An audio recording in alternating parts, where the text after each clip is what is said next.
Hello, it's Tony Artino. Sorry I can't be there today, but I thought I would present my Applied Leadership Focus project in the form of a quick PowerPoint with voiceover. The title of my project is an assessment and analysis of my leadership style in context.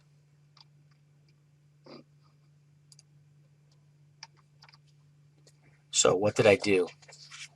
I conducted an assessment and a critical analysis of my own leadership style in the context of my new role as Deputy Director for Graduate Programs and Health Professions Education at the Uniformed Services University of the Health Sciences.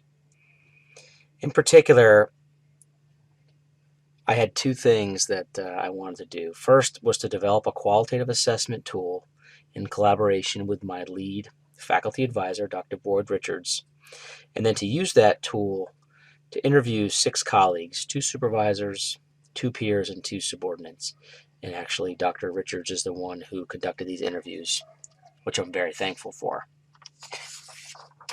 So why was this important? Well, my project really had 2 purposes. One was to better understand my leadership style in the context of my role, my new role as Deputy Director. So this is a brand new position, and the program is a brand new program at USIS.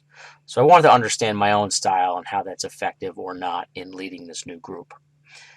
And secondly, I really wanted to see if I could be successful in implementing this new program with the help of our faculty, and at the same time become a more efficient and effective leader.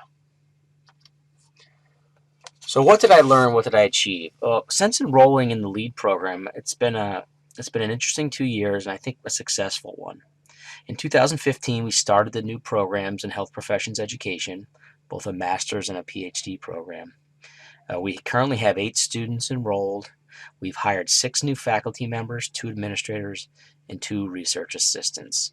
So we now have a real team, and it's really nice to see sort of these ideas that we had on paper for a long time coming to fruition in the form of a real academic program. In 2015, I was also promoted to the rank of professor, which was one of my really concrete goals while enrolled in the program. And all the while, because in large part due to the program and the reflective activities that we've had, I've learned a bit more about my strengths and weaknesses as a leader. So what did I find? Well, the qualitative results of the observer assessment really yielded 3 themes.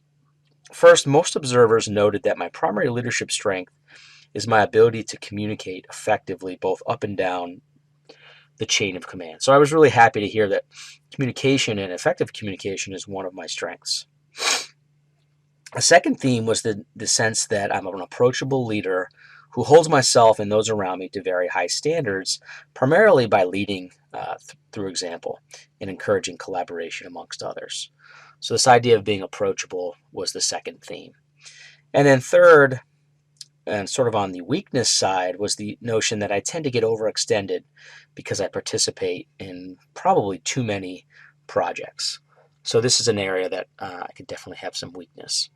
Now, what's also shown on the screen here is a word cloud. Now, this comes from the notes that Dr. Richards took during the interviews. And so the larger the word, the more often it was encountered. And as Dr. Richards pointed out, the larger words, things like work, others, and people, seem to be consistent with the idea that my skill in leadership has to do with focusing on both tasks and relationships. The next tier of words sort of reinforce the idea that I'm getting programs accomplished successfully by helping and providing feedback to coworkers. So these are words like feedback, help, good, program.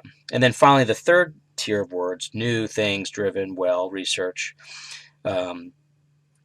extends this idea that my professional focus is on leadership and influencing innovation and research. So it's kind of interesting to see these word clouds come together. And overall, I think communication, being an approachable leader, and this idea that I can get overextended are the main themes. So what are the implications for others and what I've learned in this project? Well, I think there's 2 really important take-home messages. One is this idea that developing mentoring relationships with senior leaders is really important to one's professional development. I can say that if there was one thing that I would pick out from the lead program that was most important, it was the opportunity to develop these relationships with my local coach, Dr. Brian Reamy, and with my lead faculty advisor, Dr. Boyd Richards. And these are lifelong friendships and mentoring relationships that I think we're going to have. And secondly, this is something that came out of an early meeting that Dr. Richards and I had, is this idea that, tasks come and go, fires come and go, but it's the relationship with the people around you that are most important. Those are the things that are going to last. And this notion that this too shall pass in terms of fires and tasks, but those relationships will be enduring. So, in terms of future directions, things that I plan to work on, I plan to build and strengthen the relationships, because it's those relationships that are key. Relationships above with superiors, supervisors, with peers, and also with my subordinates. I certainly intend to keep some of those actually maintain all of those mentoring relationships with Dr. Richards and Dr. Reamy, as well as develop mentoring relationships with the folks that are now working with and for us in the HPE program. I also hope to continue to be reflective. I found the reflective journal to be a useful activity for really thinking about and sort of mulling over different ideas and different leadership challenges. Ultimately, my professional goal is ongoing growth as a leader, and really the vision that I have, this personal vision that I developed early on, is the idea of becoming a highly respected global leader in health professions education. I think I'm sort of on my way towards achieving that goal or that vision, but there's still work to be done. In closing, I'd like to thank my lead advisor, Dr. Boyd Richards. The relationship that he and I have developed over the past 2 years has really been invaluable. And so I thank him for both the mentorship and actually the hard work of interviewing folks for my ALF. And then secondly, my local coach, Brian Reamy, he's the Senior Associate Dean here at USU. He's just been an amazing mentor, someone I really respect, and the opportunity to get behind closed doors with him and sort of find out how decisions are made and what the issues are has been really, really valuable. So I thank you for your time, and once again, I'm sorry I can't be there this week at the NEGEA meeting. Thanks.